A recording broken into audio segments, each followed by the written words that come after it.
Hey folks, it's Matters, and I'm back with episode 22, talking about Pokemon Go and all the fun we can have in this game. So, we're going to start off talking about some more shinies, and the first one I want to show you is one, these were from the spring, so the new shiny this event was Execute. I was so surprised to get this. This was day one, the wife and I were watching Ant-Man. It just popped up, and I was shocked. I was hoping to get it, but I don't often get the new shiny for the event in the first day. I don't know who will get them for the first minute regularly. I don't know who will get them the first hour because they go play hard for the first hour because often that seems to be the highest shiny chance. But this thing, didn't expect it. Did not expect it. Maybe I didn't know that I expected it the entire event, but definitely not the first day. And got it the first day. It was awesome, and I love it. I only got one, but I'm hoping to get more because there's an evolution, of course. So definitely need two of those at least. Next up, this was a shiny that was unrelated to the spring event. It was actually related to the Go Battle League, and I was super excited to get this one. Shiny Meryl. Now, you already saw back in the Christmas time, I got a shiny Azumarill hatch, and that's my second one, so I have two of those. However, getting the Meryl was important because there's 3 evolutions. I only had 2, so I was very happy to get this one. And Meryl is such a beautiful Pokemon. I cannot wait to evolve into a Azumarill later on. As you can see, my 5-day streak, and it's pretty awesome. I love it. Beautiful green Pokemon, and I'm very excited to get that yellow egg very soon. And next up, this was, I think, a day or 2 later, and it was a second shiny Meryl. I think this was actually from Go Battle League. I think it was during the battle event, and it was basically where everything rewarding from a premium track was a Meryl. And there was a very, very high shiny chance. I think I went a total of 15 battles, and it was really amusing to me because it felt like people were just throwing crap in. They weren't even trying to win, but you didn't get the Meryls unless you actually won. So that was my second one, and I'm really happy. That one is actually probably going to go to the wife, because I think she only has 2. She has 1 Azumarill and 1 Meryl, so I'll trade her that one for her to get the Azumarill from one of them. So that's pretty cool. Now, this one happened a bit later in the day. I went for a walk, and lo and behold, a shiny Baneri. Now, it's a spring event, so Baneri has a flower crown. And, well, this one does too. They're not evolved, but I was very happy to get this one. I didn't have a shiny Baneri before, and now I have one. So that's pretty cool. Now I just need 1 shiny Baneri so I can get the evolution. I don't really need to have 1 shiny Baneri and 1 shiny with Baneri flower. I don't really need that, but I do need 1 shiny Baneri without the flower crown so that I can evolve that into Lopunny, I think it's called. But I really love Baneri. It's really cool. I like the pink, and the flower crown is just perfect touch to it. I think it really suits this Pokemon really well to have that. So I was really happy to get that one. And then I went for a bit more of a walk. I was doing a bit of a lap around the area. This is right after sunset, and it was a second shiny Baneri. Again, really love this one. It's just a really beautiful Pokemon, and I was really happy to have this one. And this one will have to go to the wife because she has 1 shiny Baneri, but she does not have a flower crown one. So send her this one. She can evolve her current Baneri, and then whoever gets another Baneri, I'll get that one and evolve it over to me. Evolution, which again, I think is low on you. But we're taking a little bit of a break from the shinies because we have a lot of other stuff to talk about. In the last video, I talked a little bit about some of the events and stuff that have been announced, but there's one thing I didn't talk about too much because I wasn't sure how important it was going to be. And I'm beginning to think it's going to be a lot more important than some people think. Now, we've been talking and seeing hints here and there about Niantic investing in stuff about occlusion and improvements to the AR functionality. Now, one of those things is if you have a Pokemon, say my hand is a Pokemon, right now in AR, if you move your camera so that your Pokemon goes near object, phone, it'll appear static. It won't know that there's a difference there. Well, the future plan is that, and we'll talk about this in a moment, is that your Pokemon Go will detect there's an object that the Pokemon should be behind. So it'll detect distance, it'll detect what's in between you and that distance, and so on. It's called reality blending is what they're calling it here. And they're working hard on this. It's going to be available on devices like the Samsung Galaxy S9, the Samsung Galaxy S10, Google Pixel 3, and Google Pixel 4. Not happening on iOS yet. So hey, congratulations to Android users. You finally get an AR feature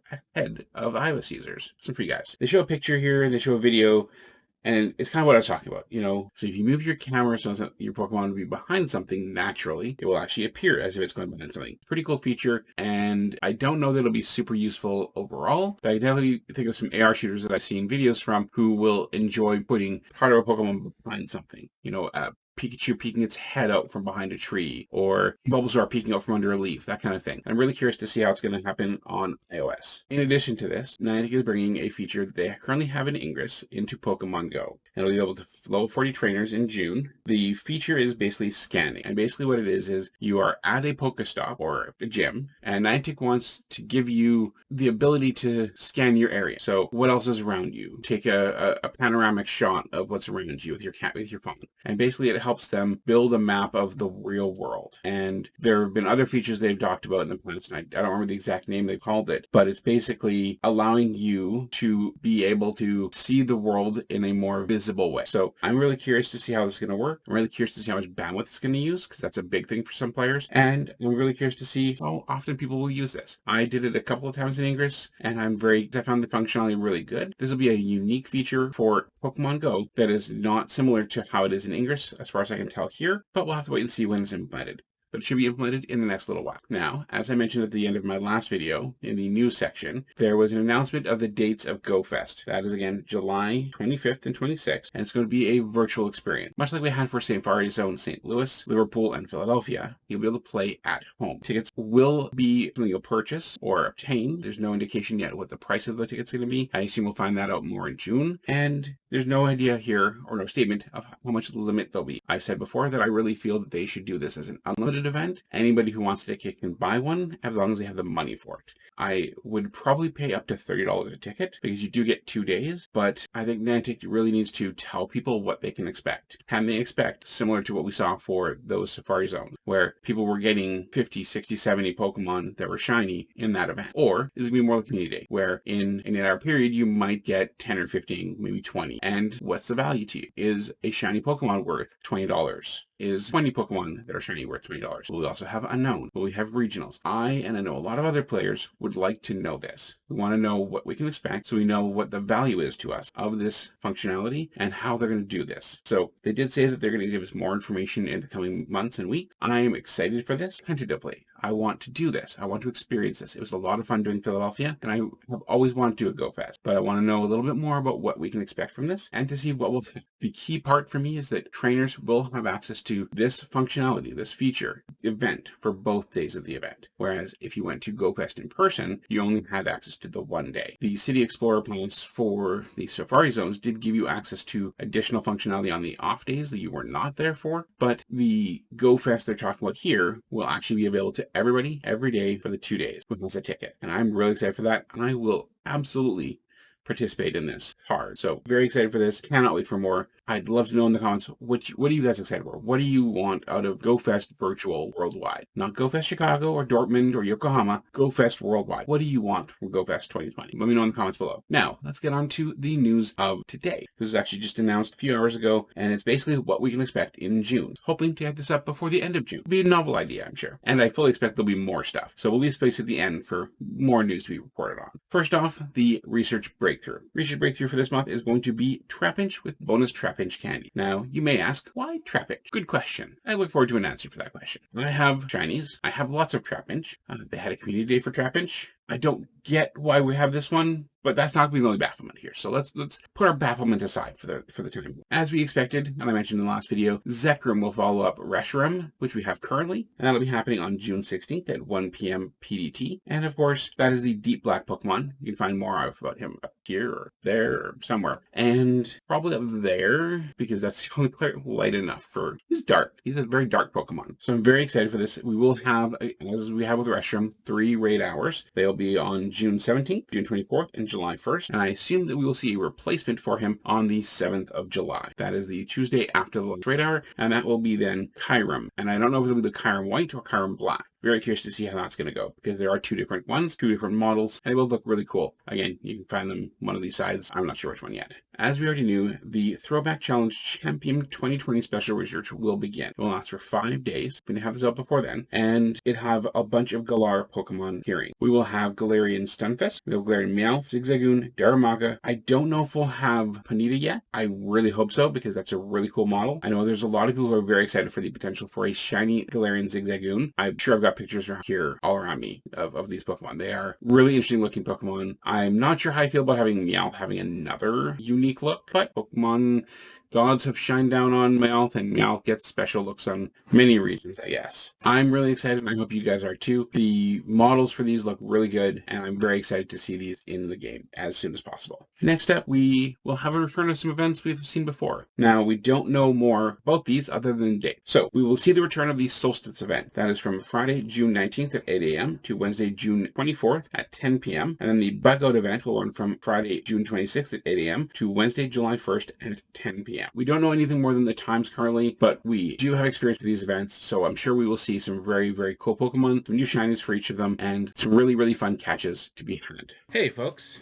so you might notice this is going to look a little different, and you're not wrong there. A guy at work got an upgrade to his camera, and he offered to trade me this for some other stuff I had that he wanted. So got it today, and I'm really liking it. It's really nice. Solves a lot of the problems I've been having. So hopefully my video quality will go up significantly going forward. So editing a video today, and I realized that it was being recorded on the computer, and I don't have headphones on when I'm recording. Just when I'm streaming, yes, but not when I'm recording. And I hadn't realized that another YouTuber's video had started, and the app I was using to recorded all of that audio as well as my own. Fortunately, that means that my audio was unusable. So basically I had to record it again, and well, at least the part that was unusable. So we're gonna go over that now. So the last thing from the June announcements from Niantic was the upcoming Spotlight Hours. Now, the first one is that there is no Spotlight Hour for June 2nd. As I'm recording this, this is already passed. So there was no June 2nd Spotlight Hour. And then going forward, June 9th, we'll have Patrat in the Spotlight with double XP for evolving Pokemon. June 16th will be Numel in the Spotlight, and you'll earn twice the Stardust for catching Pokemon. June 23rd will be Clefairy in the Spotlight, and you'll earn twice the XP for catching Pokemon. If you're lucky, you might encounter a shiny Clefairy in the wild, which will be the first time we've seen Clefairy shiny in the wild. And then lastly, on June 30th, we'll have Kricketot in the Spotlight, and you'll earn twice the candy for catching Pokemon that day. Now, these are uninspired, much like we had for the Research Breakthrough Trapinch. Definitely an indication that this is something that people should not be spending a lot of time going out and doing. Kricketot can't be shiny, Numel can't be shiny, unless something happens to announce that those can be shiny, which I imagine we would have seen already. There's not a whole lot of reason to go out to do those, unless you need more Numels or you need some Kricketots. I don't. Maybe you do. But unlike the ones for May, there's not a whole lot of reason to do those. And the Research Breakthrough, I mean, Trapinch can be shiny, but we already had a community day and then a recap day in December that had Trapinch. So probably don't need a Trapinch anymore. That said, let's get back to the shinies. And welcome back. Now let's talk a little bit about our next shiny, which is one that I really feel like I only want 2 of the 3 people in this family to be shiny, because the last one's just not interesting. And that is shiny Chansey. Now, I have a very special relationship with Chansey. Was my first 100% Pokemon. It was my first hundo. It was hatched. I really, really appreciated it. It was really cool. I was really happy to have it. So to have that as something just made me very, very happy. And now, even better, I have a shiny. Now, the shiny here, I like Happiny and I like Chansey. I have no use for Blissey. If I happen to have so many Chanseys that I don't have anything to do with, I might evolve one eventually to a Blissey. But literally, Blissey has so little difference between the shiny and the non-shiny that I don't really feel the need to have one, other than family completion. Next up, we have one that it's kind of one of those, oh, that's in this event? I'm totally getting one of those to add to my collection of many of those. Murkrow, Sneasel, for some people, rats, Rattata, Alolan Rattata, Pat Rats. Some people just have luck with certain Pokemon. My wife has crazy insane luck with Shelter. She has like 8 of them. I have Onyx. If there's an Onyx event, I would expect to get it, and I think I have. Yeah, the one where Hippopotamus arrived. I think it was back December, January timeframe. That thing arrived in an event. I got one, not surprised at all. This thing, when I saw that it was a shiny possibility for this event, I was thoroughly unsurprised. It's already had a community day, and I added my 6th, 7th, 8th shiny Mareep. I don't even know the number at this point. I've traded some away, so I know that I have more of these than I need in any way, shape, or form. But there we go, another shiny Mareep added to my collection. If you need one, let me know. Next up here, we have one that I was very excited to get. Now, a lot of people aren't super excited when you get a fun Pokemon that has limitations. This one doesn't have so much limitations, but it's one of those ones that really throws people off. So we have a hatch, and as you will know, there's only 2 Pokemon that were hatching special this event. Well, this is an egg hatch, 2K egg. Everything was 2K this event, and well, guess what? It's a shiny Pichu with a flower crown. It can evolve into a Pikachu, and I think it might be able to evolve into a Raichu, but I wouldn't do that. I don't have either of those, and I know that babies are just such a rarity that you don't want to throw those. So there we go. My first and my only shiny Pichu with a flower. I love it. It's cute. It worked. Next up here, we have a new addition to my shiny collection. It's one that I didn't have before, and I was really excited, surprised, and happy to have this. Shiny Halo. I recall the first time I saw a shiny Halo. I was doing a raid parade with some friends. I had the wife's phone with me. I had my phone. She got 4 shinies, including 2 legendaries that day. I got no shinies that day. I wasn't very happy. Happy for her, not happy for myself, because I did a bunch of work to get shinies, and I did not get shinies. But Shiny Halo is my first one. Cannot wait to get the next one so that I can evolve that up to a Swellow, because it's just a beautiful, beautiful Pokemon. It's a stark change from the original, and I love it when those happen. So cannot wait to evolve that to a Swellow in the future when I get a second. And now, folks, it's time to do our shiny evolution. I mentioned earlier we're going to do our shiny Meryl. It's a 93%. I believe it's the one we got from the Go Battle League. And we're going to evolve that all the way up to an Azumarill. So it's a full evolve up to the Azumarill. Our first shiny Azumarill. I am so happy to have this. It's such a beautiful Pokemon. And I'm beyond words excited to have one that is eligible for Go Battle League so I can bring it in and stomp some folks. Here we go. Let's evolve it up to one shiny Azumarill.